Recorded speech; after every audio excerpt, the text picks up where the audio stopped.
Hello, my name is Christine Fonsal, and I am the director and producer of Vintage Voices. The stories you're about to hear are told by the people who lived them. They are not actors nor playwrights.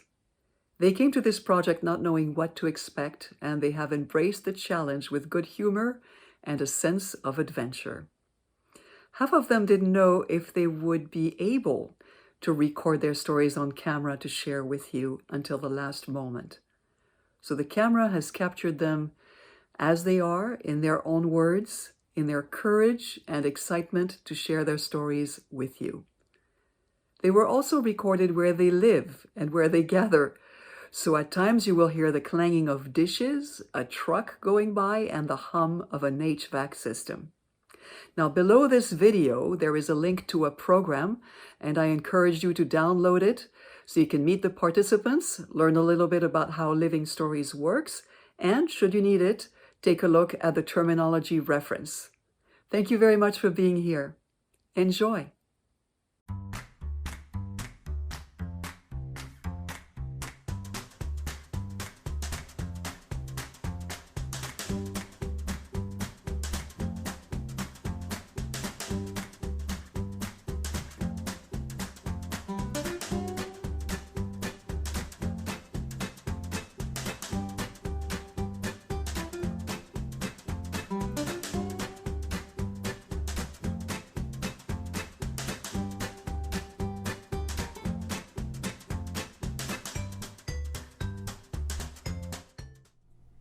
I am from a sort of rural but cityfied place.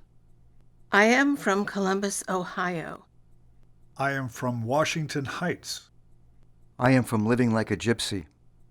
I am from having lots of friends. I am from foster care. I am from a conservative, patriotic city. I am from living with 4 siblings. I am from the Bronx, a development called Parkchester, built by MetLife. I am from Venezuela. I am from alcoholic parents. I am from my father's marmalade factory in the back. I am from saving stamps, war bonds. I am from leaving the house after breakfast and not returning until dinner.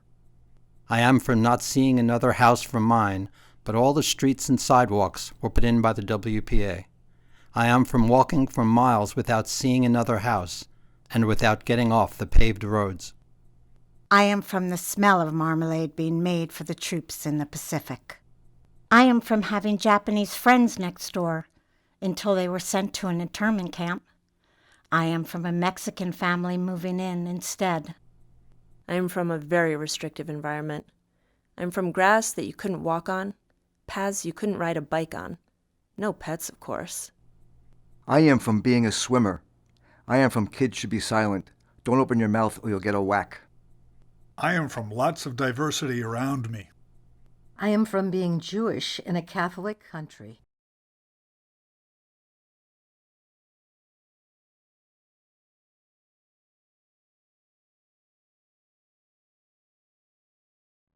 In the 50s,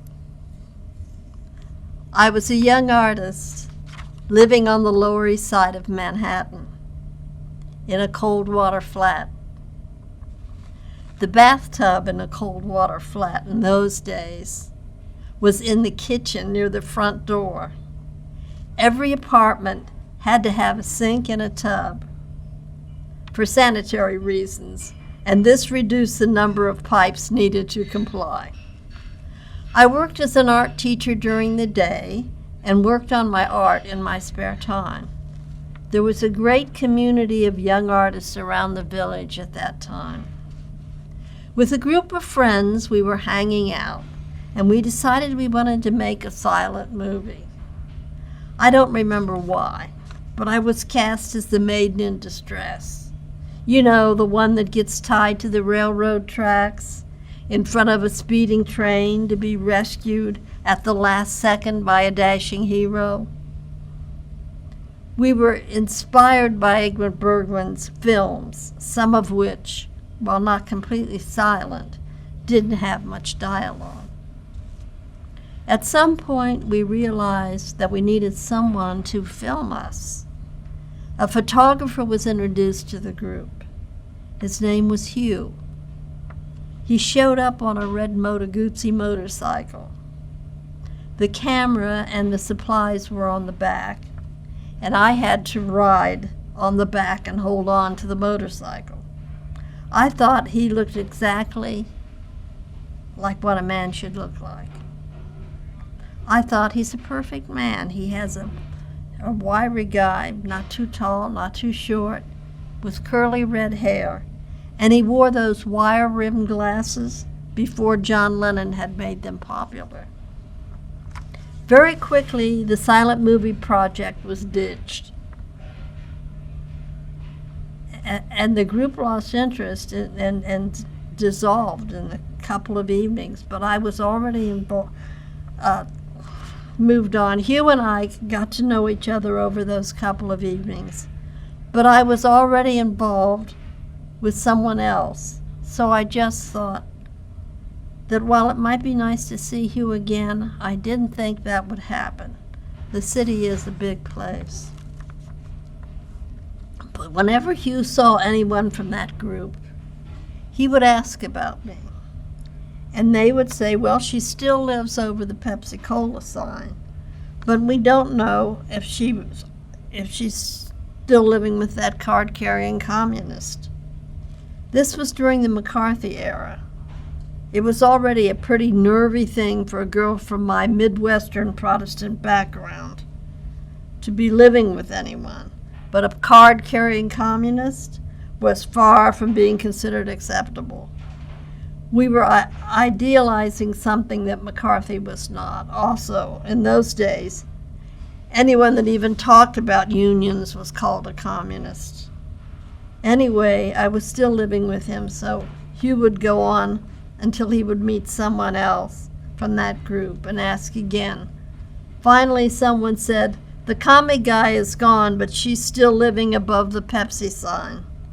In fact, the commie was rumored to have a job with TASS, the Russian news agency. Winter turned to spring, and I had to quit my regular teaching job. I wanted to do something more exciting.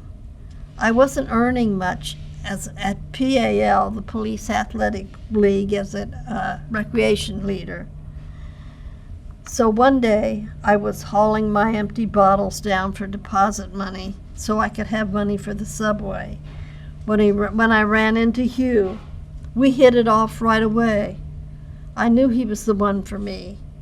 He was a bit of a character, and I liked that. The first time I saw him, he wore a sweater inside out, and when someone mentioned it to him, that the tags were showing, he didn't turn it around. He was more intellectual than anyone I had known before, and I learned a lot from him. I was impressed with his intellectual spirit, his reflectiveness, and creativity. We hung out in coffee shops with other artists. We walked the village in the evenings, went through the bookstores and record stores. He introduced me to classical music, Mozart, Bach. He was always reading and commenting on everything. He opened up my world. We were soon living in the cold water flat together. We got an extra apartment upstairs. I used part of it as a studio, and Hugh had a dark room for his photography. Lower East Side cold water flat landlords eventually had to furnish their tenants with hot water, and it had to be done quickly, by a certain deadline. In came the plumbers, early in the morning, with the clanging of metal pipes, which became a constant serenade. It was a constant scramble, work boots stomping up the stairs 4 flights and back down. Stomp, stomp, stomp, stomp, and then pounding on our door to get to the plumbing. This went on every day for what seemed like forever. Quiet and privacy were at a minimum, and we shivered through it all to become happily married bohemians. We were meant to be together for the next 50 years. I ended up teaching art in New Jersey public schools. There were no art teachers in New York schools then. In the summers, Hugh and I traveled a lot to French and Spanish-speaking countries because his photo agent needed photographs for language textbooks, and that were being reprinted all the time to keep them updated. We both continued our personal artistic paths too. He was an exquisite photographer, a street photographer, like Henry Bresson and Robert Frank, etc. His own work was always in black and white. He'd shoot in color only for freelance photography, but his own artistic work was black and white. My professional work eventually shifted into design. I created fantasy figures like mermaids, dragons, wizards, and fairies that were cast in metal. The casting company moved to Florida. We moved with them and started our own company, the Zeus Works. Hugh cast terracotta replicas from his collection of heads from New York City's buildings that were being demolished. Hugh became a professor of photography at Hofstra, and which he enjoyed and which provided a free education for our kids. Lately, I've been getting back to my artistic roots. I am painting again. This is one of my paintings right here.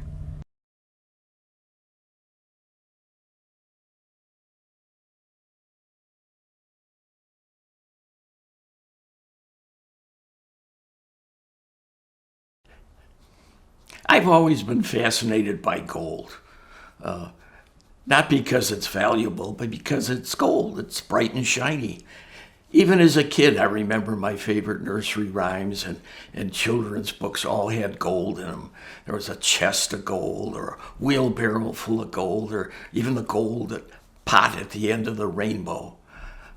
And later when I got into grade school, I remember being fascinated when I learned about the great gold rush of California in the 1850s.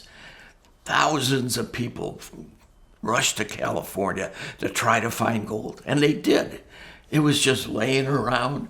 They dug it out of the rocks, or it was rushing down streams. I sure wish I could have gone. It would have been fun. And then 50 years later, there was another gold rush, this time up in Alaska. And again, thousands of prospectors trekked to the far north looking for the gold, and they found it again. And I was too young to go on that one. Actually, I wasn't born yet. And then 50 years later, in the mid-1950s, there was another gold rush, the great Illinois gold rush. Most people never heard about it. They kept it kind of quiet. But because I was a key participant, I can fill you in on all the details. I was in 6th or 7th grade at the time, living with my parents in a northern suburb of Chicago. About a mile away, construction crews were wrapping up the final stages of construction on the first section of the new interstate highway system, in Chicago at least. Locally, it was called Eden's Expressway or Interstate 84.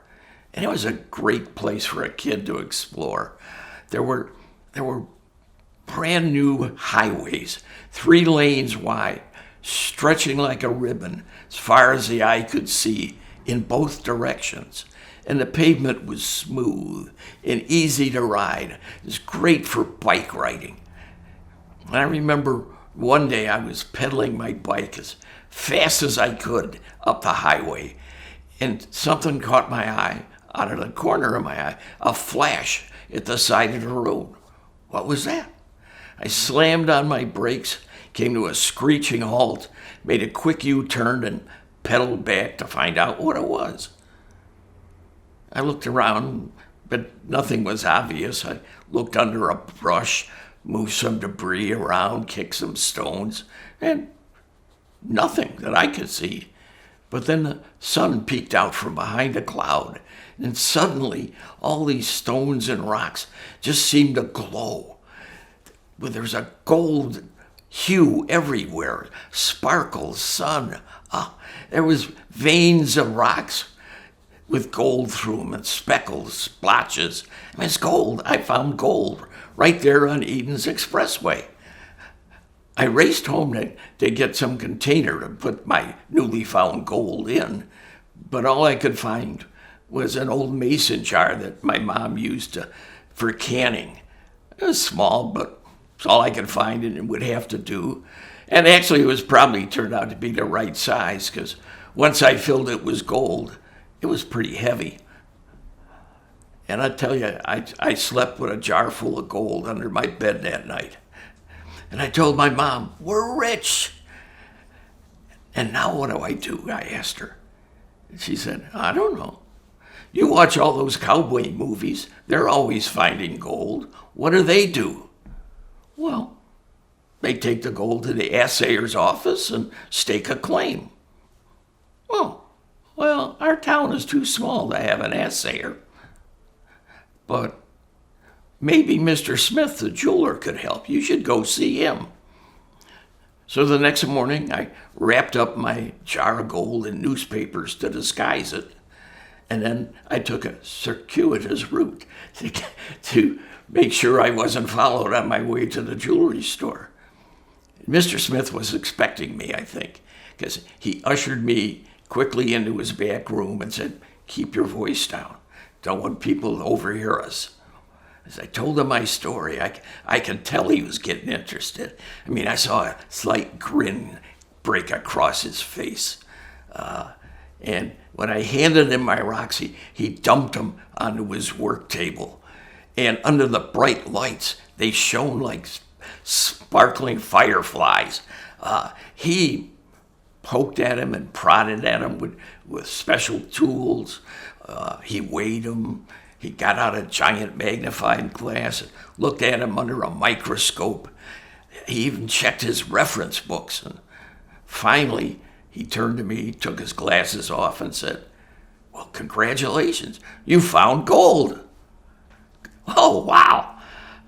But he said, it's not the real gold, not the valuable gold, another kind.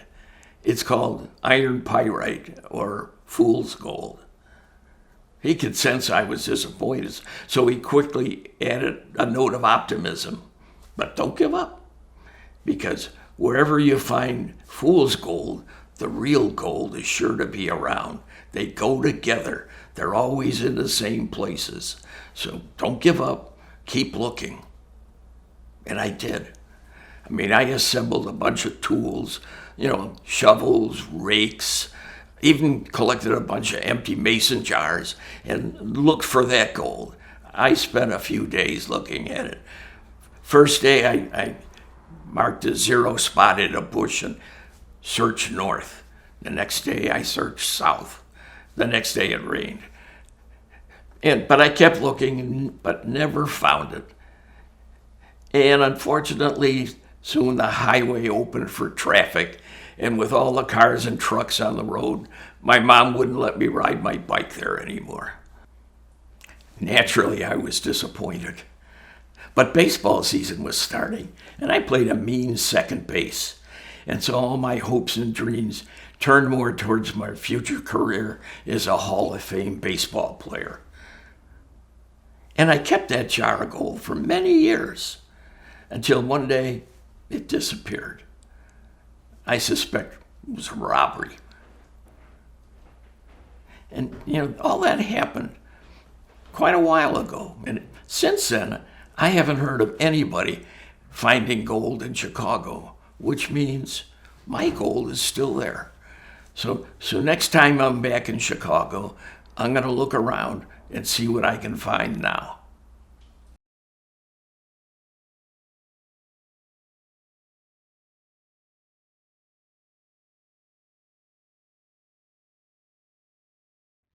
During World War II, my father was a dentist in the Army, stateside. We didn't live on base. We had an apartment in the Midwest. I don't quite remember where. My family didn't give out information when they didn't have to.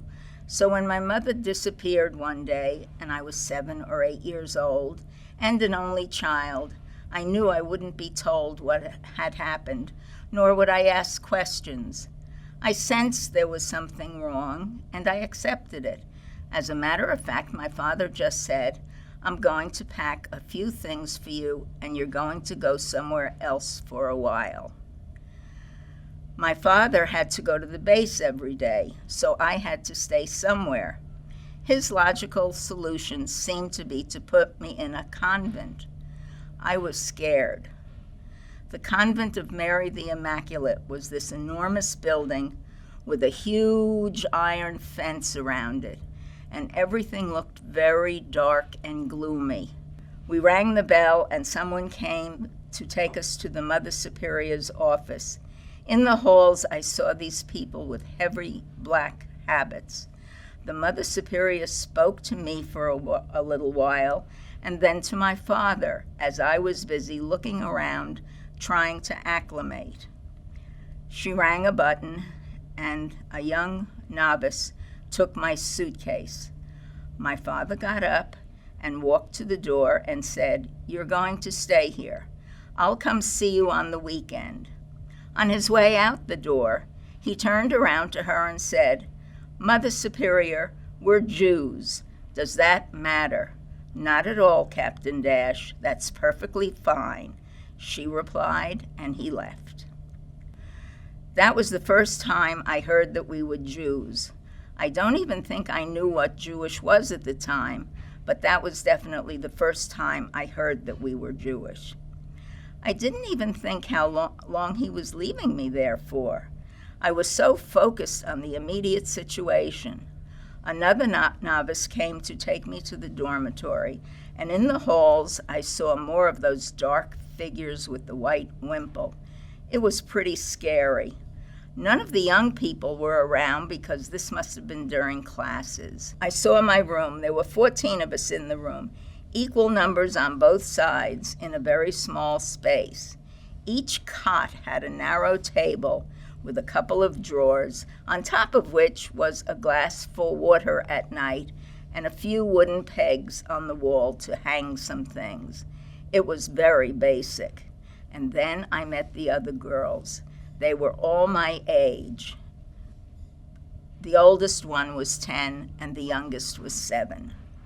I was delighted because, as I say, I was an only child and they were all really nice. The next day we started the routine. You got up very early and had 45 minutes of prayer, which I learned with amazing rapidity. I liked it. Then we would wash, dress, and go for breakfast. We spent more time saying prayers than we did those 3 other activities combined. And then we had classes. Then at lunchtime, before we ate, we had prayers. Not just a blessing for the food, no, a full routine. But I knew them all, and I looked forward to it because I was always praised. And I grew to really, really like my time there, part because of all the girls, part because the young novices didn't wear the black robes. They wore a different uniform and would take us outside for games and run in the adjacent field with us.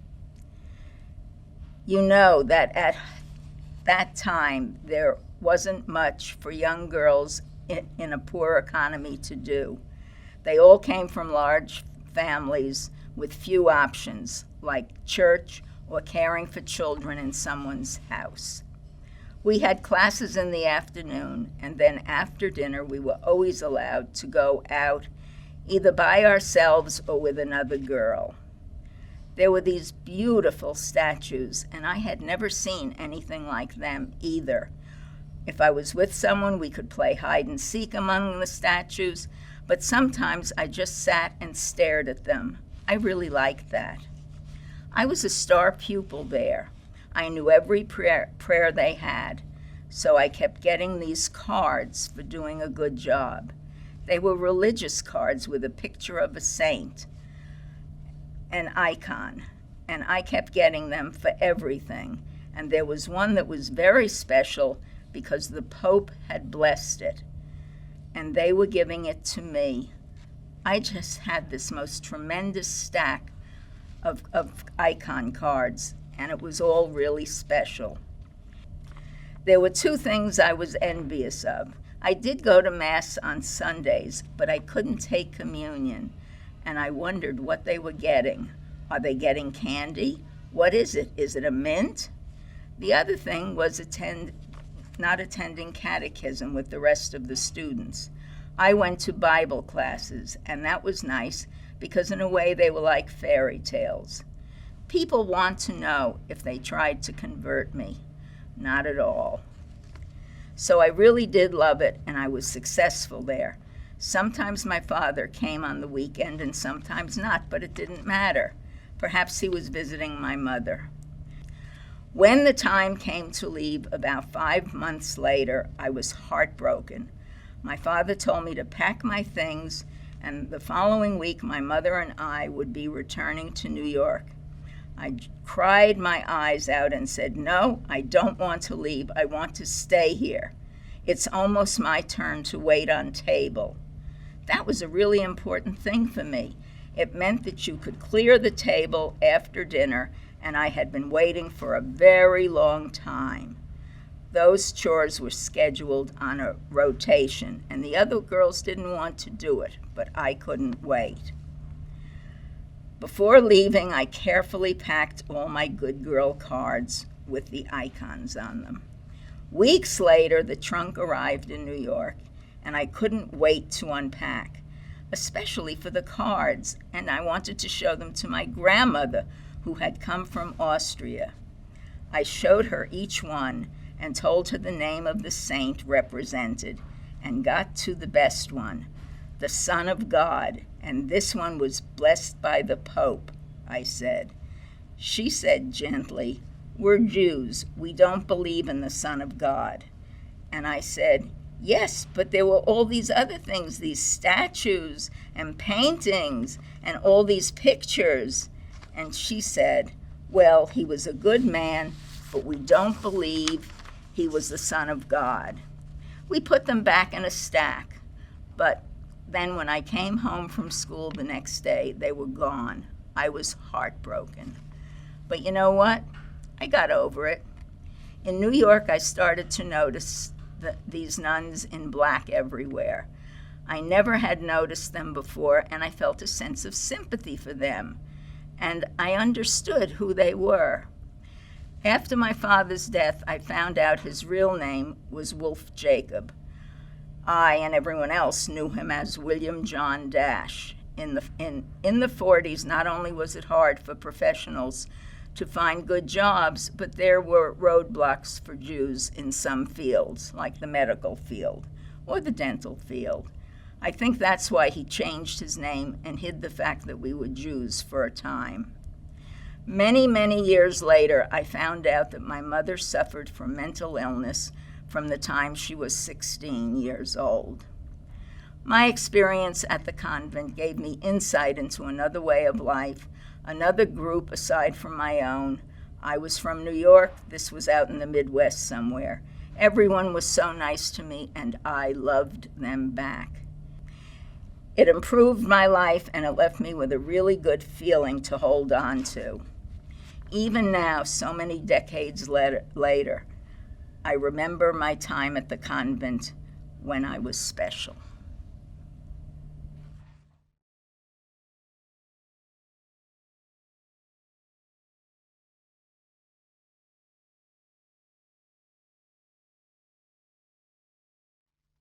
On 9/11, my wife Kathleen and I were vacationing on the island of St. Croix, and we'd spent 10 days to 2 weeks on the island, and we had packed everything that day, that morning, getting ready for our flight to Puerto Rico and then on to Newark. And we went outside just to share the beautiful day, and we had they had a whole wall of begonias, I think they were. And I asked Kathy to stand against that wall of flowers, and I snapped this picture of Kathy. And I think I captured everything that was so good in my beautiful wife. So we went back upstairs to finish odds and ends of our packing, and I was sitting out on the patio, and Kathy was in watching television and moving about, and she called me and said, "Hon, come in here. I think there's a fire in the World Trade Center." So I went inside, and I'm watching this fire that high up in the World Trade Center, and just in time to see the second plane come in from the left and wham, crashed into the North Tower. And I'm thinking, oh my God, this is no accident or no fire. These were deliberate acts. These were a group of people that flew 2 loaded commercial jetliners into the World Trade Centers. And it was just so heart-stopping and so profound. And Kathy and I went downstairs just checking around, seeing what was going on with the front desk. And I had to go outside because I was starting now to cry and feel so horrible for what had happened. And we're not at home. We're not with Kathy's people, her friends. And now we have to try to make arrangements to get back home. And we spent the next 7 or 10 days on the island, hardly a vacation anymore. The people at the Buccaneer, which is the hotel that we stayed at, this Buccaneer was built in the 1400s. It was a sugarcane plantation and a rum manufacturer. And we'd been going there for quite a few years, and they knew us. And they told us that they were going to give us the room to use while this whole thing sorted itself out. And the only thing they asked of us is that we support housekeeping, the staff to clean the room and change the linen, and our food. And other than that, they were so very nice to us. And of course, Kathy and I know that these people are Americans. Their mindset is they are Americans. So you felt the grief that they had with the grief that Kathy and I were sharing. And it was just a terrible 5 to 7 days that we spent on this beautiful island trying to make sense of what the world had become. And there was no doubt in our mind that it wasn't just an American story anymore. This was a story for the world.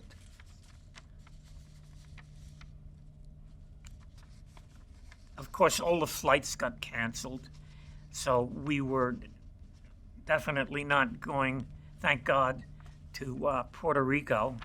We wound up staying on St. Croix, and the people were just so nice. They gave us the room for as long as we needed it. All they asked us to do is pay for the food and for housekeeping. And we stayed there for the next 7 days. And of course, we're thinking that this is no accident. This has to be some form of terrorism, I guess. So Kathy's trying to call everybody that she could get a hold of. And of course, there's heavy traffic on the phone situation. And she was finally able to get a hold of her family and some of her close friends, so we knew that they knew we were safe and that everybody else there was safe and nobody was physically involved in the incident in New York. Of course, we were in shock, as well as the people at the Buccaneer. And this Buccaneer that we stayed at was built in the 1400s. It was a sugarcane plantation and rum manufacturer. So these people on the 3 islands that are involved in American politics, they are part of the American system, were very sympathetic with Kathy and I in the situation that we were in, but we also felt that same compassion for these people because they're Americans and they were as horrified at what had happened as we were. And we were finally able to get a flight out of St. Croix back to Puerto Rico and then on to Newark. And it was really an eye-opener when we get to Newark Airport that there were still so many people that were stuck at airports and in transit after this such a long time. It was just shocking. And the ride home was another eye-opener because there was very little traffic and very few people out and about. Of course, I was working with the Navy at the time, so I was riding ships, doing sea trials, builders trials, acceptance trials, and which put an additional weight on my beautiful wife, Kathy. And this is a picture of my love, the love of my life. We were married for 51 years, and she was my girl. And I hope you can see the beauty in this girl. This is just an impromptu picture. I asked her to back up to the wall of flowers, and I snapped this picture, and that's how it came out. It's beautiful. We were 51 years married, and we were just as close to the day we got married as the saddest day. This photo, this is my wife Kathleen, represents the closeness that Kathy and I shared. I loved her passionately, and I try not to think about that day. I see through Kathy's face a love that transcended all that had happened that day. It was all that was good about America, no matter what others thought they had to do to change world politics. I just see this beauty, this beautiful girl.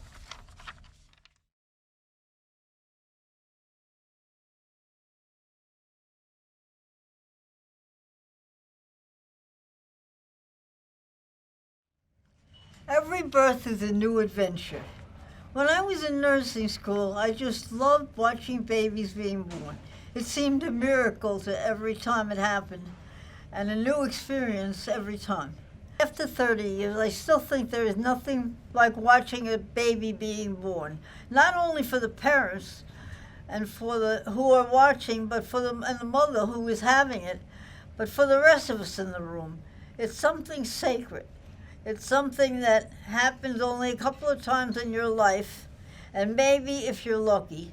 And it's a beautiful thing, it really is. It also has the possibility of being very bloody and is not a pleasant thing to watch sometimes. But if you can put that away and think about the human being that is being born into the world and the complications that go on in a human life. I mean, it's so complicated. How does this ovum and sperm develop into this little person and have a unique personality all by themselves? It's a new thing coming into the world, and it's just absolutely beautiful. I don't know you couldn't think it was. I used to say to my friends who would say, "You work in OB, that's awful. It's so bloody up there. And you always have bloody shoes." And I would say, "Yeah, but I'm not looking at that part of it." And it becomes beautiful. When I first met Tony, my husband, we were at the picnic for nurses and architects at Columbia University. I was already a delivery room nurse, and he was an architectural student at night who had a full-time job as a draftsman. All the people that were at that picnic said to me, "Don't bother with him, he has a girlfriend." And I said, "Oh, okay." Then I tried to stay away from him, but somehow it always turned out that we ended up in the same area together. The thing that impressed me the most about him was that he sat down on a rock on this park where we were, and I sat down on another rock, and he started telling me about his dreams. And I thought, this is the guy who is an immigrant, his parents were immigrants, and he's doing his own education on the GI Bill because he can't afford to do it any other way. And he's been going to school forever and looks like he intends to go to school, to continue to go to school forever. And yet he's got these dreams, and the dreams were wonderful. And all of a sudden, the dreams seemed to be the same dreams that I had. We just talked about our dreams that first time. It was just wonderful to have somebody who was ready, just thinking ahead to the future, and shared the same dreams. He was a bit more aggressive about his thought of what we could do. I was more like, let's have a beautiful home and a family, and that's all we need, that's all we want. But he went much further and said that he would like to take us around the world, and we achieved most of his dreams. We saw most of the world, and I think we did it because we did it together. He spent half of his life at Columbia as a student, and I spent half of mine at Columbia at the hospital. He was a great guy. We had a really great relationship. We always did have. We had a lot of fun. We traveled a lot. We took trips with my parents very frequently, and we loved going to the beach. We had been married for 5 wonderful years and wanted to have a family, but were unsuccessful from the very beginning. I was an only child. I hated being an only child. I wished my mother and father to have another one. I wanted them to adopt a child. My mother said, "Oh no, we could never love an adopted child as much as we love you, and it wouldn't be fair." And I would say, "I don't think that's true, Mom. I think you have enough love for everybody." But she insisted that they couldn't do that, so I promised myself at a very young age that I would never have just one child. That's why the greatest desire in my life was to have a family. When it became clear that Tony was fine and I was not ovulating regularly, I sought treatment from a fertilization specialist I knew who had treated me with a drug named Pergonal. We followed this course of action for about 2 years, and the results were not successful. I had several miscarriages and multiple pregnancies. I got through by faith, I think. I felt that God was on my side and that things would work out. I had a really hard time with that. Tony was very good. He was always supportive all through the time that we were trying to have children. We did everything together. It was easier that way. I mean, it wasn't as easy at all, but I've been praying to God every day since I got married that I would have a child. In the Bible it says, if you petition and fail, try again. Every night of my marriage for about 10 years, I prayed hard that I would eventually be able to have a child. I think that faith is what carried me through. In the late 60s, it was becoming common for people to have quadruplets and triplets with Pergonal. The specialist who had been working with me professionally for quite a while, and he knew Tony socially too. So he said he would like to talk to us as a couple about the treatment that we were going to receive. He felt that our marriage could be in trouble if we had multiple pregnancy. He said that at the time it was common for marriages of his parents who had triplets to break up. I really think that we should stop the Pergonal, he said, because obviously one of these pregnancies is going to catch and you're going to have a multiple pregnancy, multiple children at a time. I think that you consider adoption for starting a family. That's what I recommend to you. It made my heart sink down to my feet. This was not what I wanted to hear. I wanted to hear that I was going to have 3 wonderful children at once, and I was going to go on and have from there.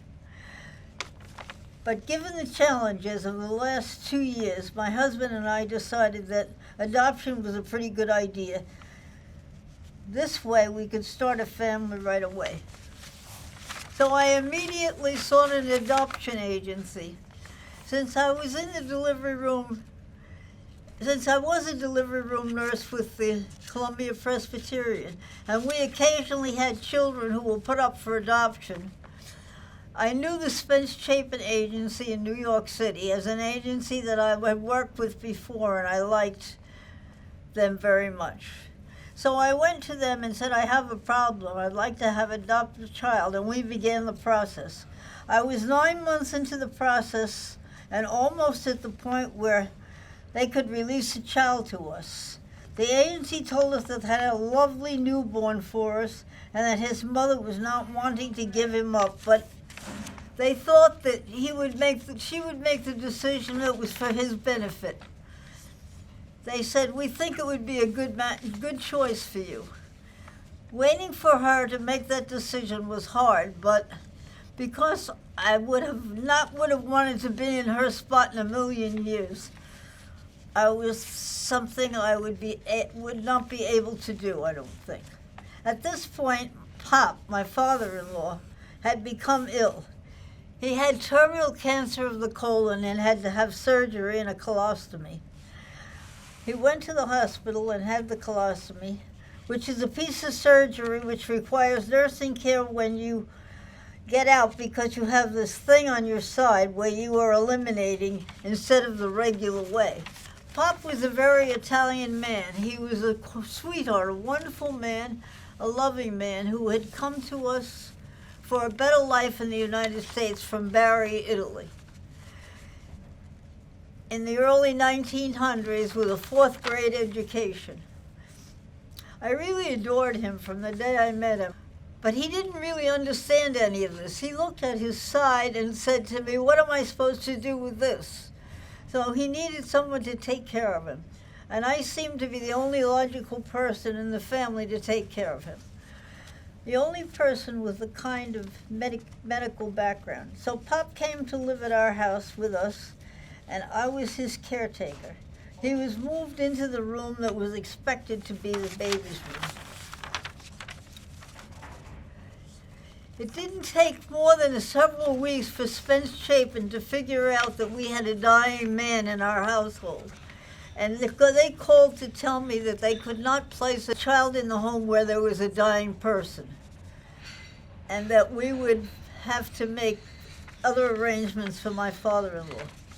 Tony immediately got in touch with Catholic Charities, and within a few days, we moved Pop into a nursing home in New York City, which was a beautiful place and a very small nursing home, and he was very content.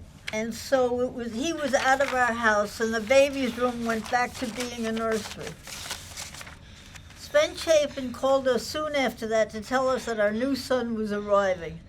On April 25th, at 10 a.m. was the day that we were going to pick up our baby. We knew he was 3 months old and that it was a boy. We didn't know much else about him, but we knew he was ready to be picked up for adoption. The same morning, the phone rings at 6 a.m., and my husband picks it up and looks at me as though this couldn't be happening to us. The news was that my father-in-law had just passed away. This is the day that we're going to get our new baby, and this is the day that Pop passed away. They said that we had to come over and make funeral arrangements. Tony explained to them that it was the morning we were going to pick up a newly adopted child, and that we might be a little late. They basically told us, take as much time as you need. Your father-in-law is not going anywhere, so you go and pick up your new baby. Tony and I went to the agency and picked up our new baby. He's absolutely gorgeous. A beautiful baby boy, 3 months old, absolutely adorable big brown eyes, blonde hair, and the cutest little thing you've ever seen in your life. We were very, very happy. It was the happiest day I have ever had in my life. We go over his schedule with his foster mother, who had had him for several months. I learned that it took a lot of courage for the young woman to give up her baby. I had tremendous respect for her. I was deeply thankful to this person that I would never know. We happily went on our way to go home. Tony was making funeral arrangements for his dad, and I'm going to call my parents and ask them to please come over and help me, because I'm not sure I know what to do with this new baby. So they came over. Tony goes off to make arrangements, and instead of a family celebration that we had planned for the evening, when we had our new child, Tony and I spent the evening in the funeral parlor with Pop. It was horrible. Tony had been very close to his father, but what more could you ask from God? This little gift, this miracle like little baby is, he lifts it up at a time of grief. My parents ended up babysitting their new grandchild, which made them very ecstatically happy. And my mother had been wishing for a grandchild for years. As it happened, my father-in-law, who was named Bartolomeo, passed his name on to my son. I wouldn't give him a name like Bartolomeo, so I shortened it to Bart. The Lord giveth and the Lord taketh away. And he gave us one Bart and took away the other Bart. And this is the way our absolutely wonderful child arrived 50 years ago. He was the apple of my eye and will be forever. He was the start of our family. I am thankful every single day for the life that baby became my son.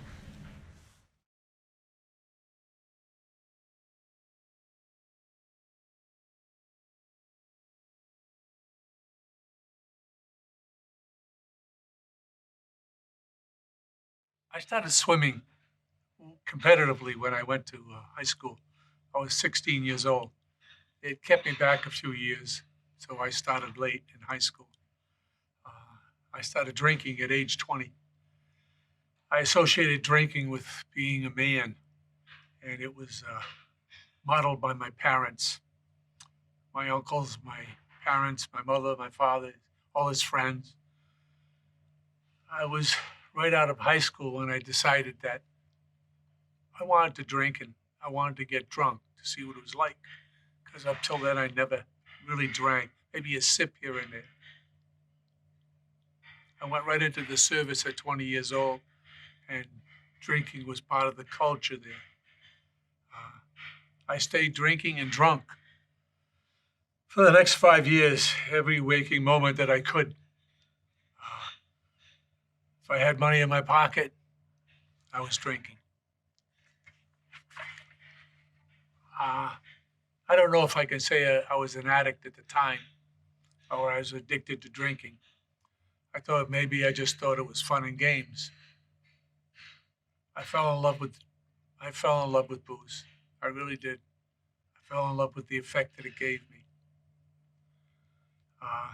The first time I drank, which was July 4th, 1965, I had my first blackout.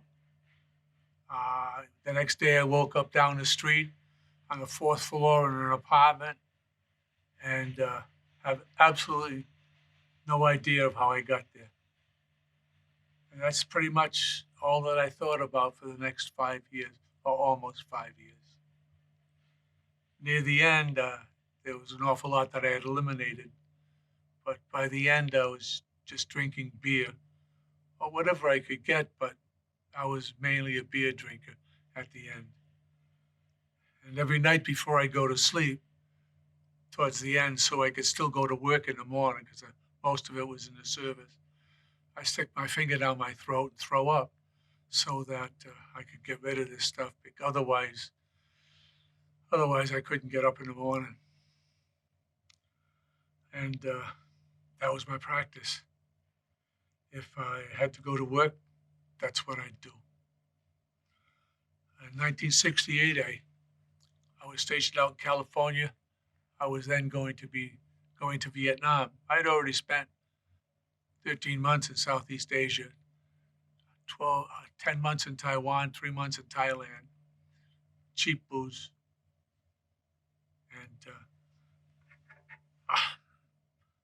And in 1968, it decided they were having a swim in Rhode Island at the Block Island Swim.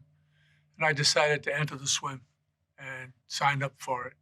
And I was in really, really good shape, even though I was been drinking for a couple of years, really excessively at this point. I got to about a mile offshore. There was an international race. They came from Argentina, Egypt, United States, Canada, a lot of swimmers from Canada. And I made it to the 1BI can a mile offshore, and I had to get out because of sharks. I was very glad that they pulled me out because I was totally exhausted. And from there, I went to Vietnam. That was my second tour overseas. And I volunteered for Vietnam because cheap booze, because I was stationed in California and found out how expensive booze was. So I volunteered for Vietnam because overseas there was no tax on the booze, and a bottle of Ronrico rum was 60 cents. Bacardi was 70 cents, so I wanted the Ronrico.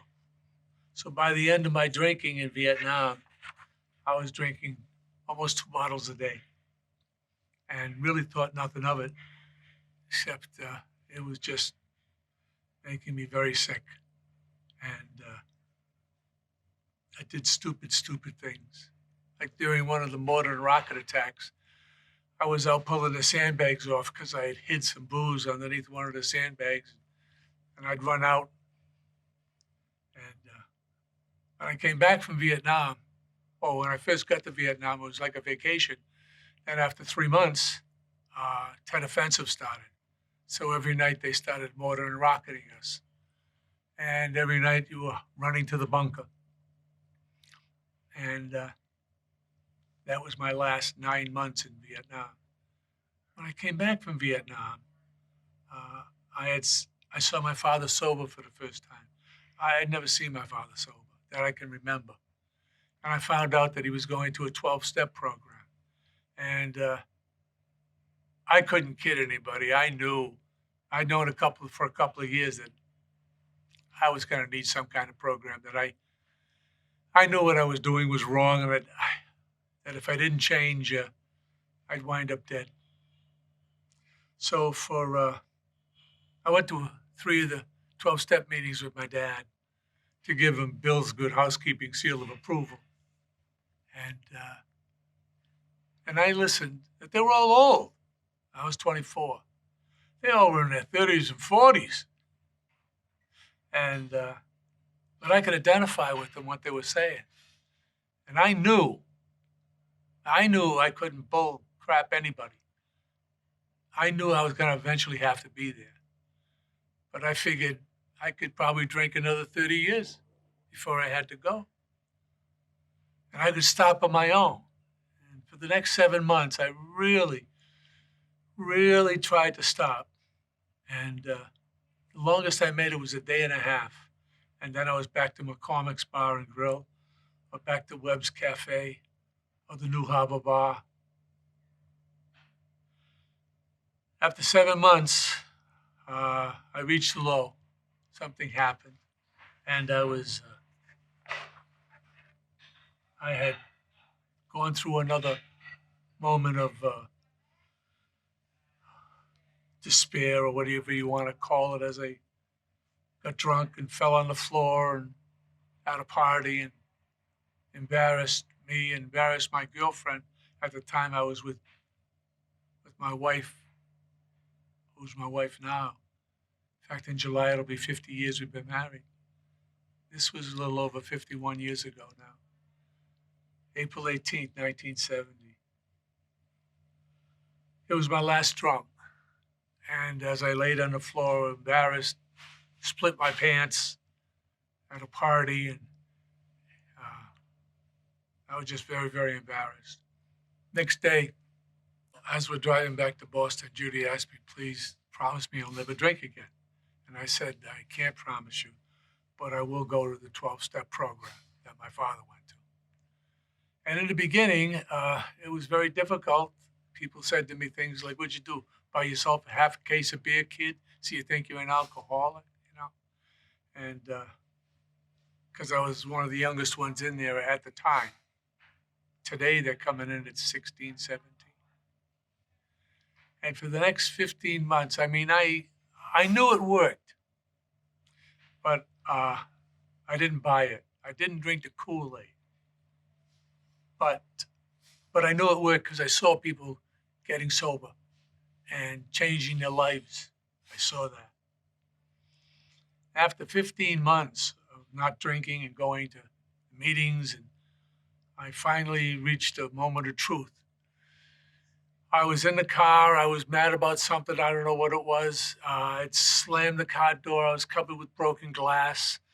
I was beating on the steering wheel and punching myself in the face and wanted to die.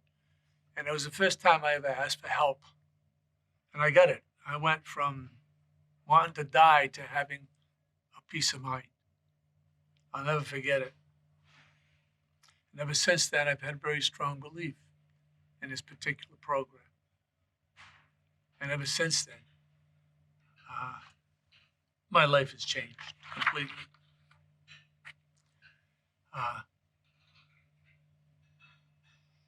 I started swimming in competition again. A lady that had helped me swim to Block Island in 1968, I got in touch with her and she got me a sponsor.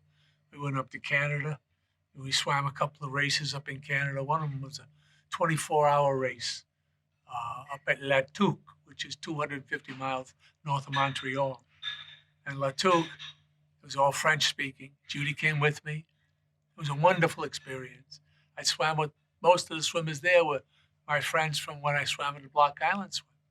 Rashmi Iglesias from Argentina, Abdul Latif Abu Heath from Egypt, former world champion Rashmi Iglesias, and Canadian swimmer Regional Lacossiere. And I was friends with all of them. We all swam together. And I got myself back into a reasonable shape. Then I went to it was a 24-hour swim. My partner was Desmond Renford from Australia, who eventually was known as the king of the English Channel. And he and I swam 42 miles in 24 hours. I swam 4 or 5 hours. He swam 4 or 5. I swam 2 or 3. He swam 2 or 3. Back and forth, back and forth. ABC Wide World of Sports was there. It was very exciting. It was very exciting. It was a whole week of not partying, but parades, miniature golf, celebrity stuff, and interviews. It's very exciting. And from there, we went on to a 10-mile swim in Hamilton, Canada, which was very nice. And I got to meet other world champions, which was fantastic. When I met my wife, Judy, she was probably the most beautiful girl I'd ever met in my life. I had been stationed with her brother in Vietnam. And he called me. He had rotated back before I did. And he called me when he was in Providence. And he and I went out drinking, as this was 1979. And then I met Judy the next day up in Boston. Beautiful lady. And so way out of my league. Way out of my league. So I ignored her because I knew she was so far out of my league. And I think that encouraged her to come toward me. And that's when she tells the story quite differently, of course. But this July we'll be married 50 years. She saw me at my worst, and she's seen me at my best. I definitely am the luckiest man in the world. There's no question about it. because if I hadn't met Judy, I don't know where my life would have gone. I got into the Boilermakers out of Local 29 in Boston, got through an apprenticeship. This guy who could barely read, and matter of fact, I could hardly read at all because I'm dyslexic. And when I first got into the program, they said you have to read this and read that. And I couldn't read any of those things because by the time I got to the second line or the third line, I'd misread 5 or 6 of the words already and had no idea what I'd read. So I wouldn't go to any of the meetings that you had to read, and I would just go to what they call stand-up meetings. And I could identify with the speakers and understood where they were coming from. I got hurt on the job a couple of times when I was working, and so I started singing and performing. The next thing you know, my wife and I had bookings in front of us, and costumes and sets, and scenery and props, and we started doing shows for the next 4 years, maybe 5 years. We did shows, and then I went back to work boilermaking. I have 2 wonderful sons today. I have more friends than I can count. I'm a very, very blessed, lucky man. I truly am. And as of today, I've been sober for 51 years without a drink or a drug. I usually say without a drink. I never did drugs. I'd like to end with something from Man of La Mancha, which was the first show that I ever did. It's the first 2 lines from the song Man of La Mancha, from Man of La Mancha. Hear me now, the bleak and unbearable world, how abase and debauched as can be. For a holy endeavor is now to begin, and virtue shall triumph at last. I am Don Quixote, the Lord of La Mancha. Thank you very, very much for your time. Thank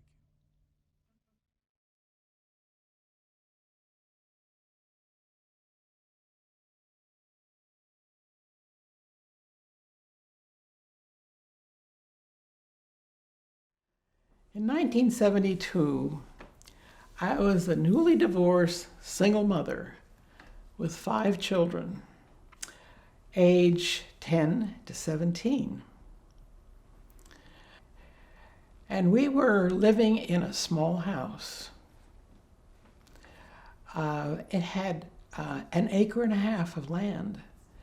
The house was in the corner. It was on a hill. House was up here, and there's all this open land. My kids were growing through the roof of this old house, the little house. In fact, my son, he was living in the attic, which was not a full attic, and when he stood up, his head was in the peak of the roof. There was no question, we needed a new house. I also needed some more income. So we needed a new house, I needed more income, but we also needed a new beginning. Because now my family is reconfigured. I am in charge of these 5 kids. So, well, that's a pretty heady thought, frankly, and requires a lot of planning and looking ahead where they're going to be, say, in 4 years. So I started working on thinking about a new house. And I was looking at all these brochures. They're so fascinating. And just imagine having one of these houses and these pictures. And there's pre-cut and prefab. Prefab comes complete, of course. Pre-cut was what the deck house was. This is the name of the one I was most interested in. And as luck would have it, there was a model house only 45 minutes away in Connecticut. So we drove up there, and before we went in the house, I told the kids, run around in this house, see if it feels like your house. Is this our house? Is the right feel to it? And so they, of course, did run around in the house. And after they came out, we all talked about it. I says, what do you think? Is this our house?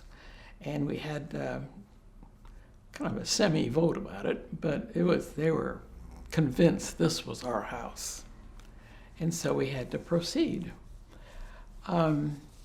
Okay, the next thing, how are you going to get the money? I had no source of any money. Whatever it was right on the property. I had no backers. So I remortgaged the little house, which had a lot of value. I got $35,000 out of the house. And then I figured out what the new house should look like, and we added a studio. Remember, I wanted to be get more income. That would mean I'd have to be a landlord. I've never been a landlord before, but I was going to be a landlord. So I would have something in the new house, and I'd have the old house to rent.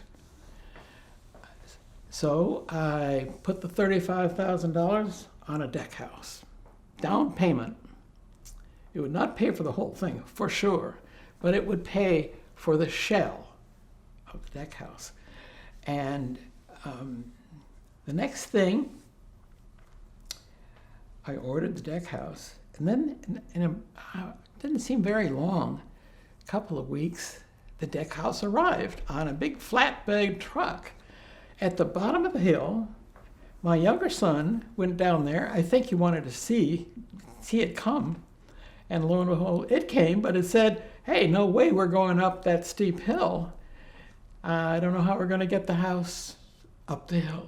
And my son said, I'll show you the back way. Very easy. And so he got in the truck and helped the guy deliver our house to the top of the hill. Okay, the house is there, and the crew from the deck house people, they sent a crew to build the shell. That they do. They began to lay it out on the hill, meaning for the footings, where is this house going to go?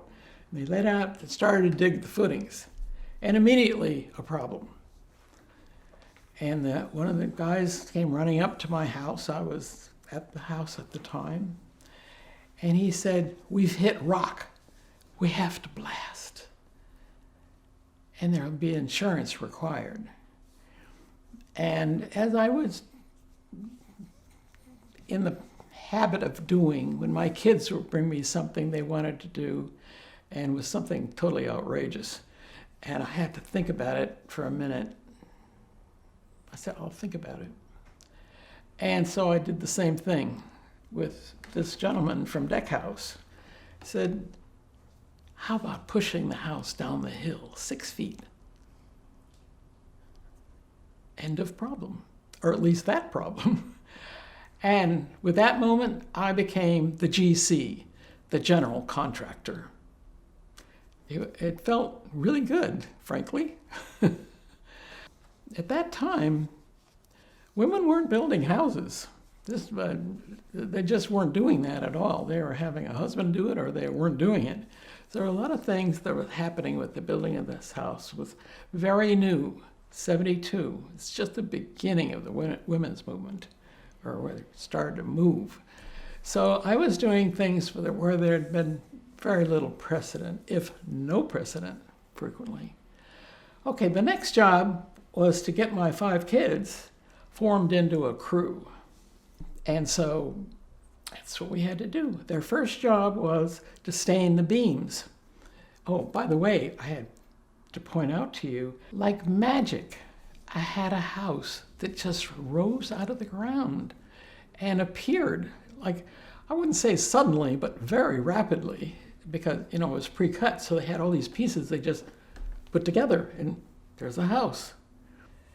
So my children, in staining these beams, they were all arranged on 5 beams, 1, 2, 3, 4, 5, with their little bag of stain that I had to mix up as per deck house requirements, and rags and gloves. And it was quite a sight to see these kids up there. They had no fear of heights, so that was not a problem. They were perfectly happy to climb anywhere we wanted to climb. So that was working out very well, just to see them able to do a job. And they did it with good grace, I would say. There's grumbling here and there, but those kids knew that house was going to be a great party house for the high school kids, you know. And so over time, the tradesman would talk to me and say, have your husband do such and such. Whereupon I got my crew and we did whatever was required to do. Then there was the job of the insulation. Now, he had 11 rooms in this house. Now, that's a lot of insulation. And bales were all over the house. And my kids set up a system, whereas they laid it out there, one person measured where it was going to go, laid it out, another person cut, and the other three pushed all the insulation in between the studs. This was a huge project, but I don't remember any complaints. I think they actually enjoyed that job.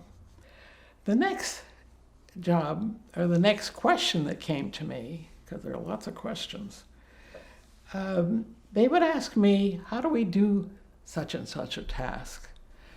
And I would tell them, you know as much about building a house as I do. So how about you figure it out? And apparently they did. So the bottom line is that this house was the result of 5 kids' brains and 1 adult brain. But it was a lot of pooling of brain power through the whole project. Well, at some point, you have a cash flow problem. Everybody that ever built a house has a cash flow problem. It's just the way it goes. Which meant that I had to get my kids out of the house, our old house, and I distributed them among friends and family. And all my stuff wound up in boxes in this unfinished house, just all over the place.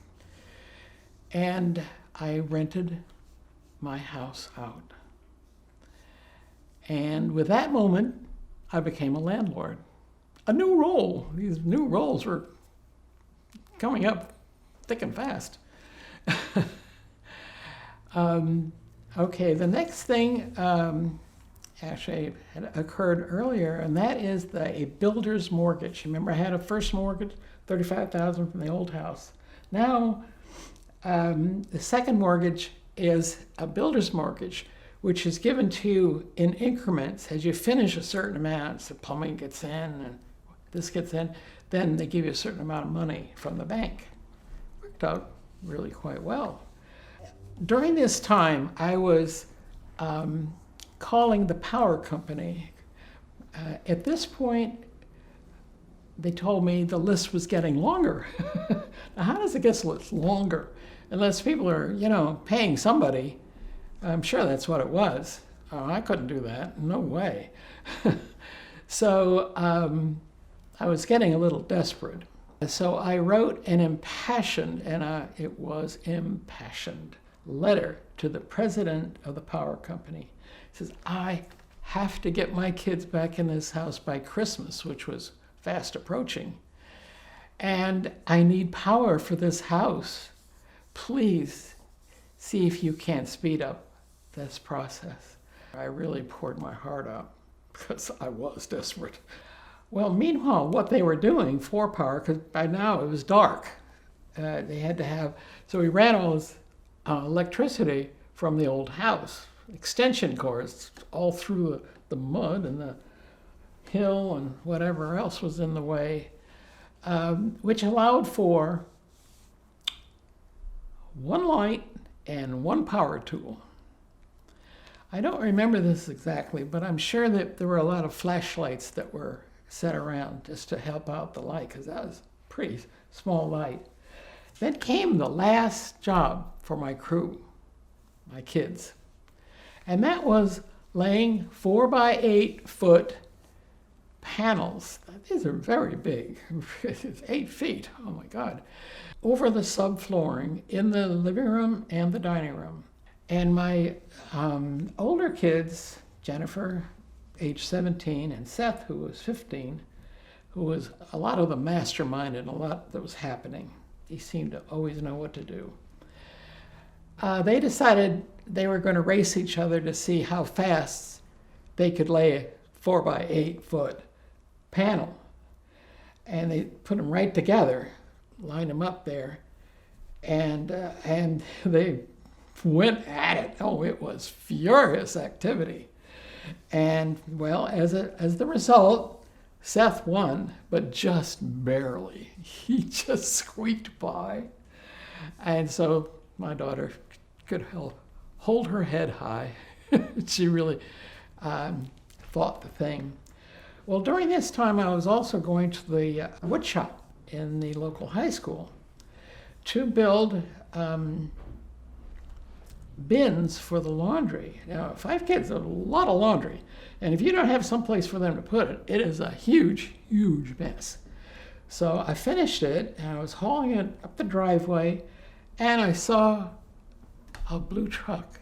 This was night, it was about 9 o'clock at night. A blue truck in the driveway. And I suddenly realized they're putting power in my house. I cannot tell you the excitement. I dropped the bins in the road and ran through the mud, and there was lots of mud, down the hill to the house, and then run up a plank. There were no steps, you had to go up a plank. And there are these gentlemen working on my house. And I said, "What are you doing?" And they said, "We're giving power to this house." I said, "This is my house." So lights went on.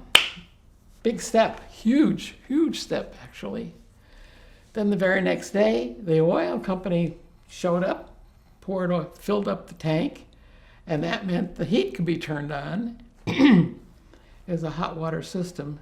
So water was going on, tick, tick, tick, tick, tick, all around 11 rooms. You could hear it going all around the whole place, lower floor, upper floor, and heat came up. And this was another, the lights go on and the heat comes up. Then it becomes a home. Oh, well, not quite a home, but certainly it's a livable house. Great moment. Well, then it was time to get my kids back together, reassemble my family. You would have thought that'd be a happy moment. No, it was not a happy moment. Just griping all over the place. They hadn't been together for 6 weeks. That's how long they were out. 6 weeks, and they were not happy. Well, it was an extremely unfinished house. There was 1 toilet, 1 bathtub, and 1 sink for 5 kids, and me. It was, I would say, quite stressful. I put candles in the fireplace because the chimney wasn't finished. That kind of helped.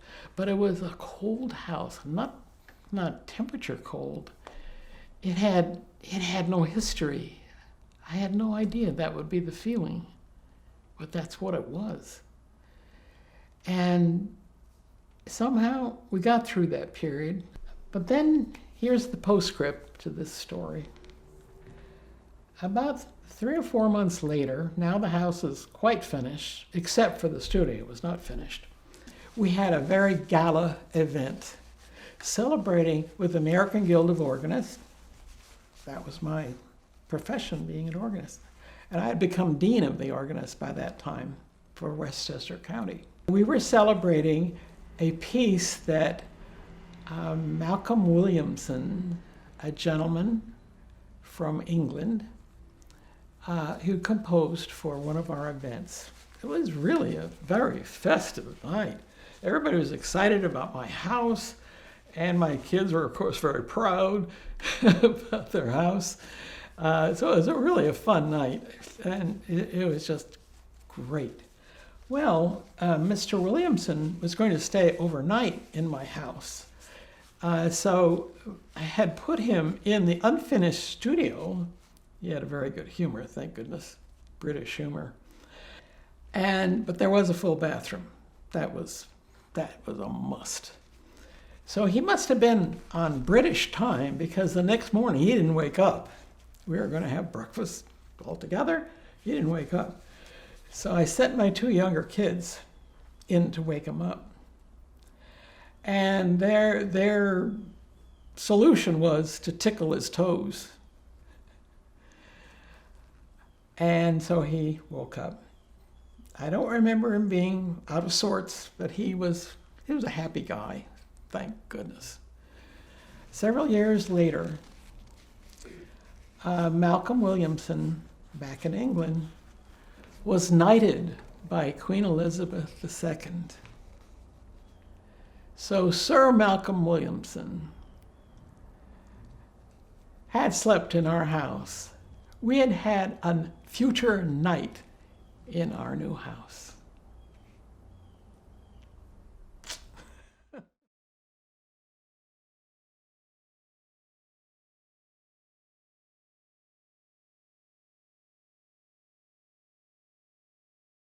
I was born in Venezuela. As for many Jews, it didn't really depend on where we were born, but the story of Jews has created that we just are born somewhere as a hazard of life. My imprint is I am a Jew. My parents lived the diaspora. They had to leave Austria, where they were born, and they had to leave it because they were Jews, and it was in the World War. When the World War started, the First World War started, my parents were in Austria, and in Poland the Nazis were there, and at that moment my father wanted to leave Europe, to leave Austria. My father said, let's go to Poland, and my mother said, not for Poland. We have to go out of Europe, we have to go out of here, because here it's dangerous. And that's what happened, and at that moment we left to go to Venezuela. Well, I wasn't born yet. They left to Venezuela.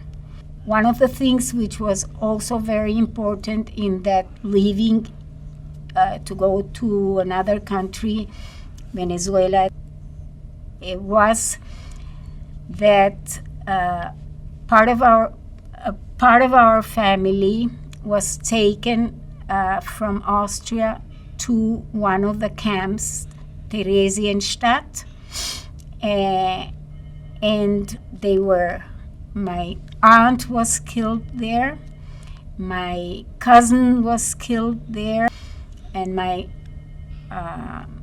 aunt too, and that determined that my mother said, we are going on the other side of the ocean, which was Venezuela. And they could do that because they had family from my mother living in Venezuela. And that helped the fact that they could leave to another country and have the entrance to Venezuela, where my family was saved. But my life of going from one point to another didn't end at that moment. I was born in Venezuela, not in Europe, and one of the things is that my mother, when there was a difficulty somewhere, she always said, okay, we're leaving here to another part which is safer. And that was part of my lifestyle. But this also made that I really feel that where I belong, where my body belongs is in Judaism. Because this has been the part which never changed. We left Venezuela when the situation was not good in Venezuela. First of all, we had Castro in Cuba. Second, there was another military person from the Castro team who was entering to Venezuela. And my mother said again, we are leaving from here. We are not living with Castro near. And that's when we left to live in Israel. And I went to school in Israel. I went to high school there until the moment that my parents were told that even if I'm a woman, I have to do the military service. And that was, again, another reason to leave the country and go back to Venezuela, which was a decision I made because my parents living in Switzerland, at one moment, they were obliged to leave Switzerland, and I would have been all alone with no family in Switzerland, and I didn't want that. And because I lived at that moment a very strong impression, when my parents left in the evening from Switzerland because they were rejected to stay in Switzerland after we lived there for 3 years, and especially my parents, I could stay. And the day after I took my parents to the train station to leave to go to Vienna again, the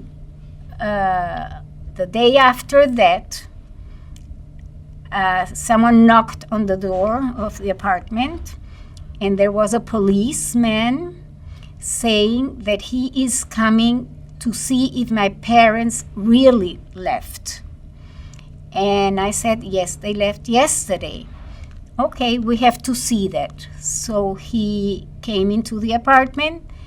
He opened all the doors. He looked in every room, and he looked even under the beds to see. And he said, "I'm seeing if your parents really left."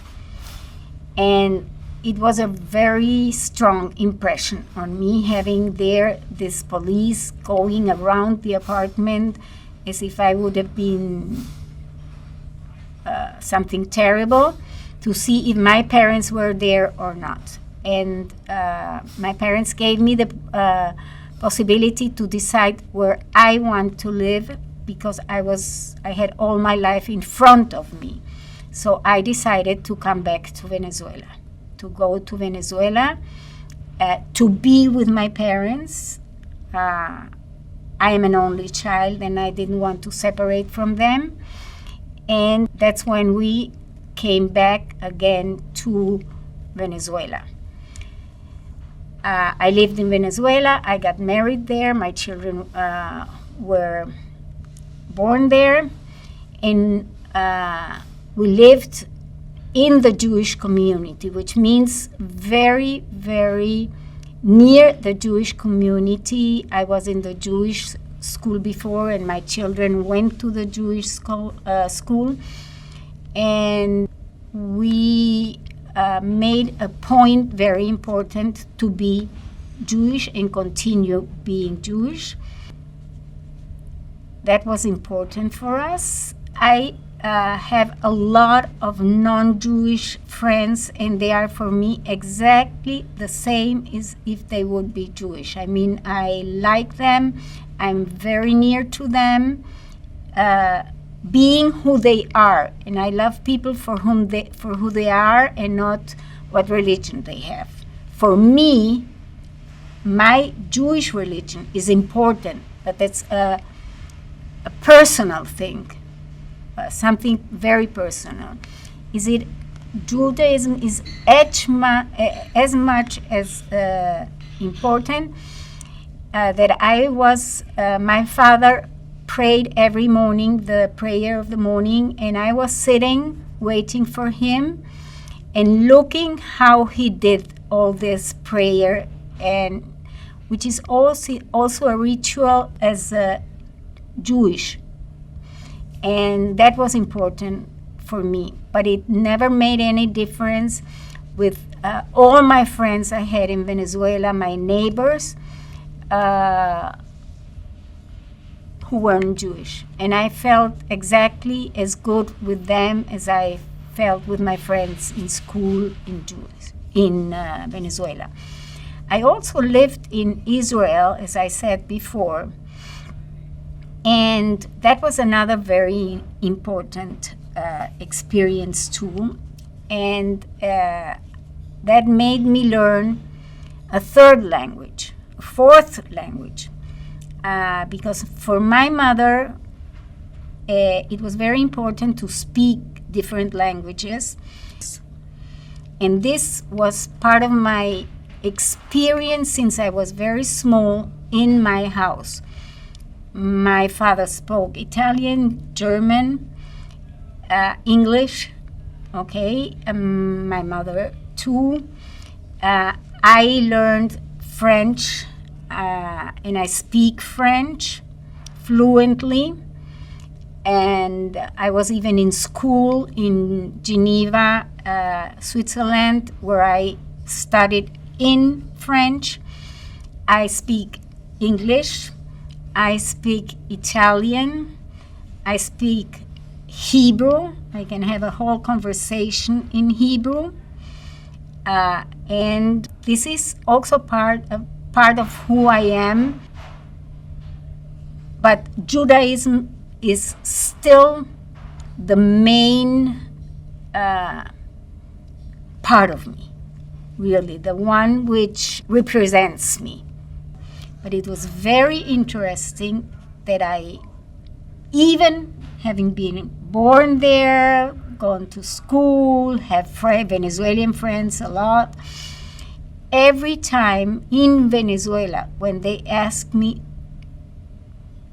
"From where are you?"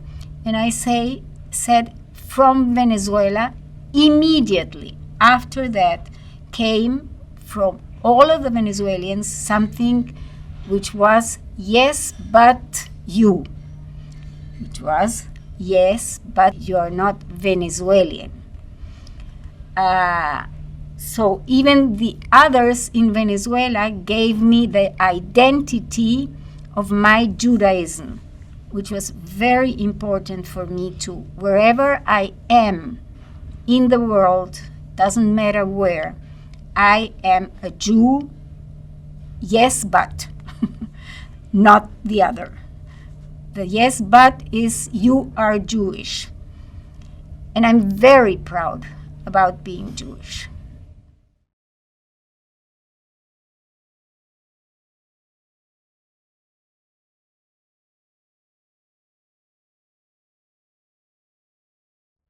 This is all about my early interest in reptiles, but particularly with snakes. They've been a part of the world's mythology, they're intriguing, and I fell in love at first sight at the Bronx Zoo.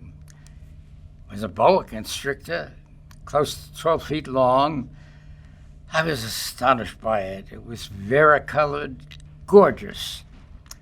I was really a bashful boy, though a good athlete. My interest in snakes soon gave me a distinguishing quality from other boys. I appreciated them deeply, too.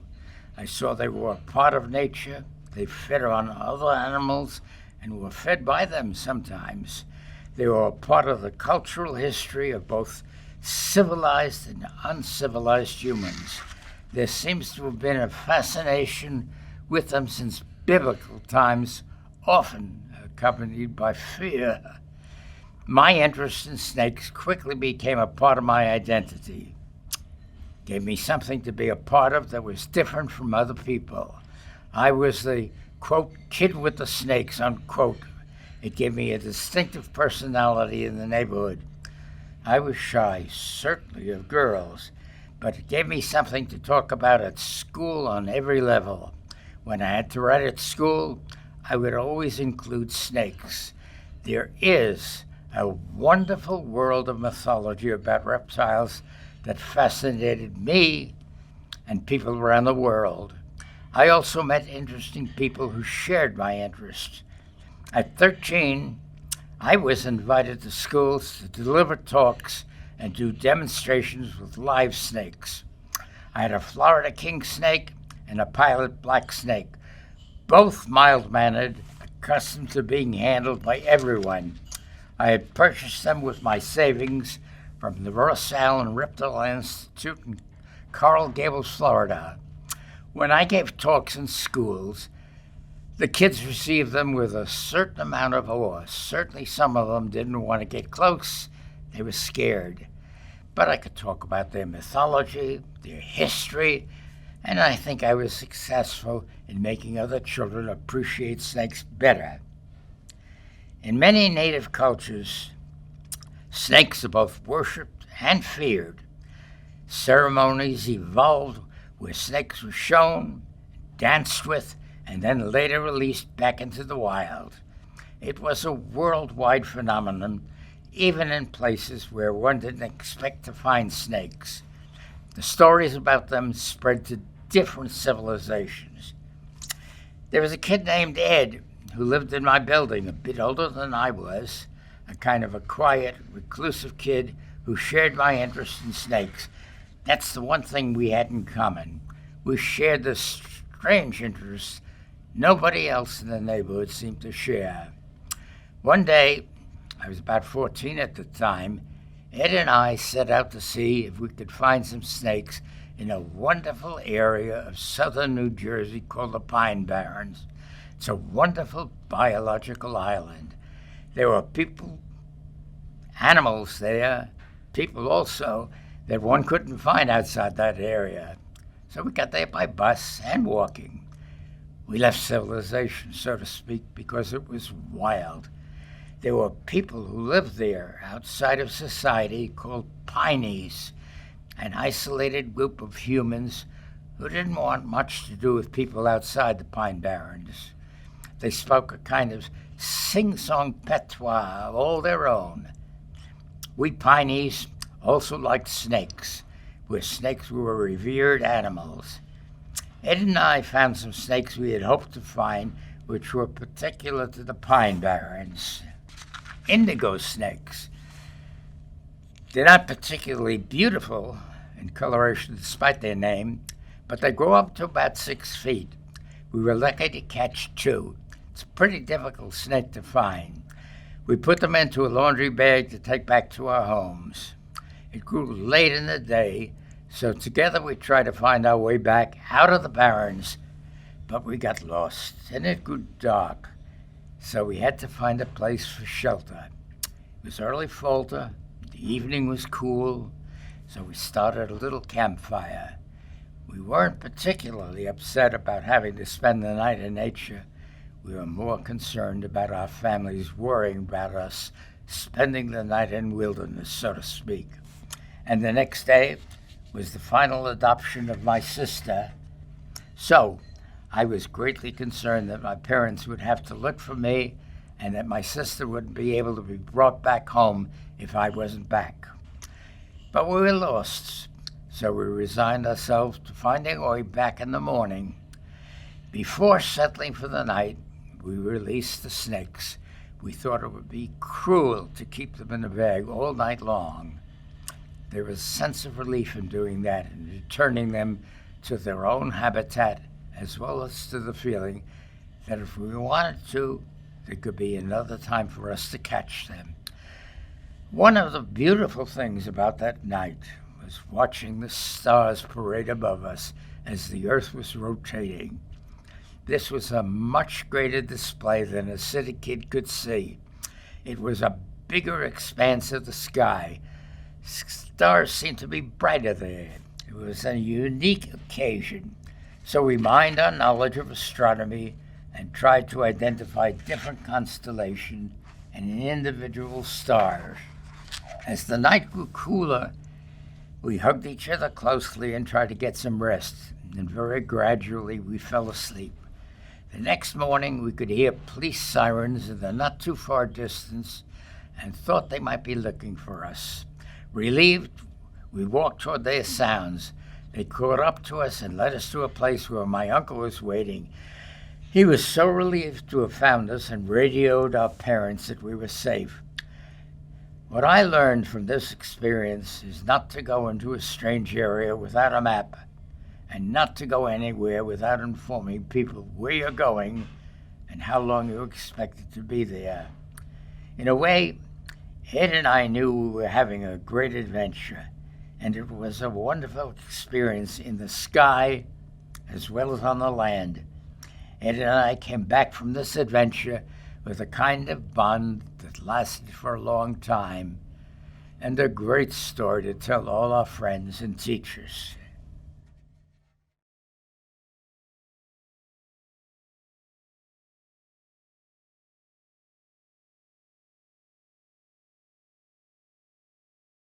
I'll start with my earliest childhood memories, a memory of cars. It was when I was 3 years old, and I had wandered across the street from the house where we were living. My mom was doing something in the yard, gardening or something, and didn't notice that I crossed to the other side of the street. And then drivers started slowing down, and a couple, had the woman lean out, look out the window and call out the window, "Little girl, are you lost? Can we help you? Where do you live?" So this kind of woke up my mom, and she was doing some yard work in front of our house on the other side of the street. And she saw what was going on, and she was actually angry that I had wandered across the street because she thought I knew better than to go into the street. I didn't know to be afraid of the cars, somehow. And maybe I knew I wasn't supposed to leave the yard. I hadn't really thought about it, but I was sort of caught unawares that I was doing something I shouldn't have. And I didn't do it again. Thinking of cars, you think of your parents' cars, and my dad always drove a Buick. I'm not sure why, but maybe the fact that he bought a car maybe every 10 years or so was part of the reason why he bought a Buick. He thought he could count on it and it would last a long time. It was one of the cars that I learned how to drive in, and it was a Buick Special in 1954, I think. A memory indirectly I have of that car is that when I was maybe 5 years old, my Christmas present was a pony. And somehow it had gotten into our backyard, and I got the story later that my dad had gone to get the pony and had put it in the back seat of the Buick. And he had been seen, there had been sightings of my dad, Dr. Powers, driving around with a horse in the back seat of his car. After I got my driver's license, my parents let me drive whatever car was available. Usually it was my mom's car. And then the summer before I went to college, I got a job as a waitress at the Howard Johnson's that was on the highway that went alongside our town. So it was a night shift where I was hired for that started, I think it was about 6, and I usually got home midnight at least, that late, because we had to clean up and take care of everything after the Howard Johnson's had closed. One night, we decided to have a staff party at Howard Johnson's, but of course we couldn't start the party until after Howard Johnson's was closed at 11. So around midnight, we got in cars and we drove to a lakefront lot that somebody knew about that no one would mind if we were out there having a little party. Then it was time to leave, and the Buick wouldn't start because it had run out of gas. But my dad didn't like to waste time going to the gas station, so he never bought gasoline for the Buick until he was pretty sure it was almost out. And we did live at the top of a pretty big hill, so then he would drive the car to his favorite gas station, the only one he used really, which was at the bottom of this great big hill. So even if it did run out of gas, he could coast to the gas station. One of the other people working at the restaurant knew how to siphon gas from a tank and get it into a bucket. So we got some gas from somebody else's car, and then I was able to drive the car to the airport. And the airport was closed for passenger traffic, but the hangar where airplane maintenance was done was open. There were people there, and I bought airplane gas and put that in the car, and then I was able to drive home. It seemed to be working fine, it's just that the car made a lot of noise. I heard about engine knocking, but that's the only time I've heard an engine knocking, was when that car had airplane fuel in it. My first 2 years in college, I didn't have a car. Most people didn't, after all. It was in Chicago. I think it was by my third year in college that my parents gave me, my grandparents, 1955 Chevrolet to take to college with me. You know, it saved some money because I was driving there and back instead of flying. I didn't really need the car there, but sometimes it was nice to be able to get out of the immediate neighborhood or go explore with friends, do some things around Chicago. So I was glad to have the car, and it wasn't too difficult to park in Chicago in the neighborhood where we were. So I had this one place I pretty much stayed in because I didn't use the car very much. And one morning I went out approaching the car, but the janitor of our building came up to me, and he sort of was jumping up and down and was really excited about something. Since he only spoke Lithuanian, I really didn't know what the problem was. So he finally got my attention to the car. And he pointed at it, and I still didn't have any clue what was the matter. And I think maybe he gave up, and I started the car up, and I drove out, and then discovered that I had somehow managed to park the car on top of a pile of burning leaves. But it didn't do any harm. The car didn't explode or didn't seem to be damaged or slowed down in any way. The 55 Chevrolet was taller than the more recently manufactured cars. So it was easy to find it if I didn't remember exactly where it was parked, because it was higher than all the other cars. It was above them. And one of my roommates gave it the name Moby, after, you guessed it, Moby Dick, because of its size. And that name stuck. It continued being Moby. I met someone in Chicago who I married, and then he had a career opportunity in New York City, so we drove Moby to New York City, and we kept it there.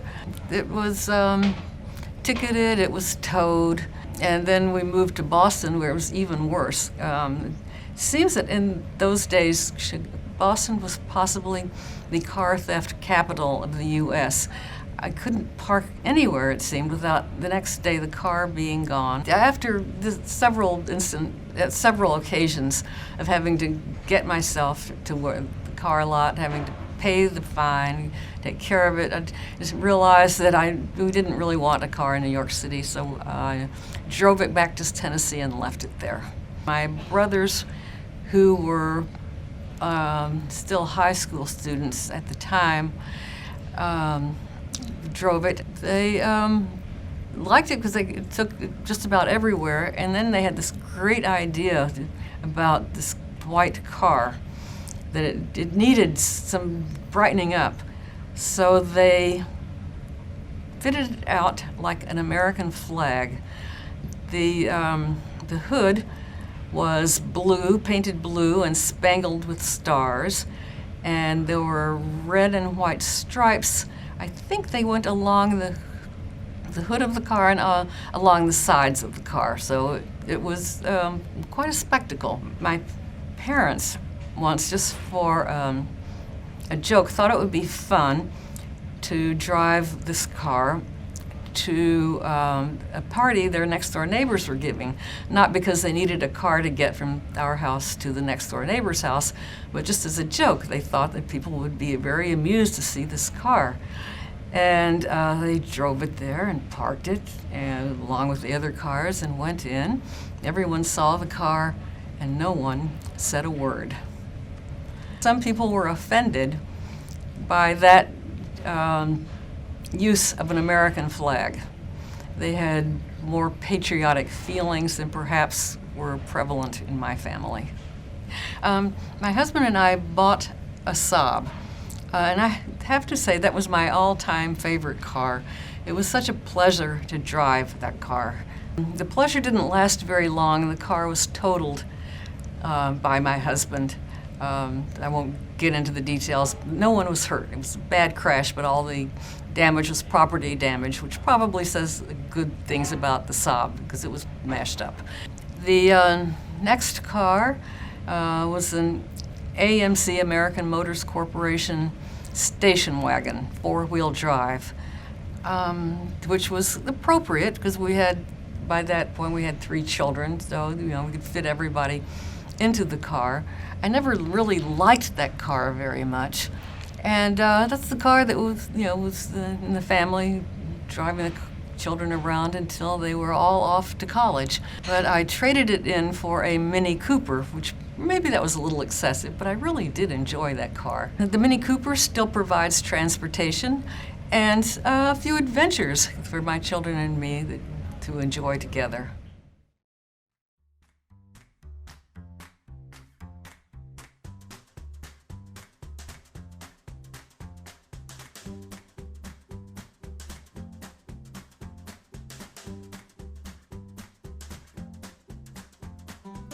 I am from fearing polio and measles. I am from fearing hell. I'm from scrutinizing visitors to make sure they were the right type of person. I am from saying the truth. I am from being honest in relationships. I am from playing the drums. I am from love at first sight with snakes at the Manhattan Zoo. I am from making oleo, making it turn yellow. I am from learning, not education. If I was bored, I would read the encyclopedia. I am from be good.